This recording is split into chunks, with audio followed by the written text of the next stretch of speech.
दोस्तों, इमरान खान को चाहने वाले अदाकार फिरोज खान ने अदाकारा दुआ सईद से दूसरी शादी कर ली। शादी में पंजाबी सिंगर मलकू के गाने नगदा कोका पर दोनों मियां बीवी के शानदार डांस की वीडियो तेजी से सोशल मीडिया पर वायरल हो रही है। इस वीडियो में आपके साथ अदाकार फिरोज खान की नगदा कोका पर डांस की मुकम्मल वीडियो भी शेयर करेंगे। दोस्तों, अदाकार फिरोज खान ने अपनी दूसरी शादी पर नगदा कोका पर डांस करते हुए खान साहब से मोहब्बत में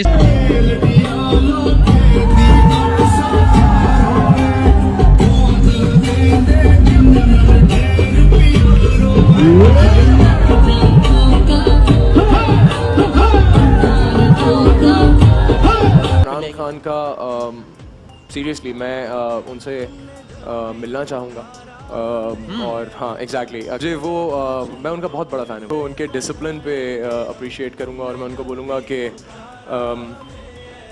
अल्लाह उनके साथ है। सोशल मीडिया पर वीडियो शेयर कर दी है। शादी के साथ साथ नगदा कोका पर डांस की वीडियो ने सब पटवारियों को शॉक कर दिया है। सबसे बड़ा सवाल लोगों के जहनों में ये है कि इमरान खान का दोस्त है अपनी शादी में भी ना भूला। दोस्तों, इसके साथ साथ आपको ये भी बताते चले कि काफी टाइम से एक दूसरे के साथ राब्ते में थे, जिसकी वजह से वो छोड़ने का फैसला कर लिया था। जीतो पाकिस्तान में भी आपने जरूर देखा होगा। दोस्तों, इस सब के बावजूद भी अदाकार फिरोज खान ने अपनी शादी पर नगदा कोका कैदी नंबर 804 पर डांस करते हुए खान साहब के चाहने वालों के दिल जीत लिए हैं। यही वजह है कि पीटीआई के सपोर्टर इनकी शादी को भी सपोर्ट कर रहे हैं। दोस्तों, इस हवाले से अपनी राय का इजहार कमेंट सेक्शन में दें। वीडियो अच्छी लगे तो लाइक करें और इस चैनल को सब्सक्राइब करें।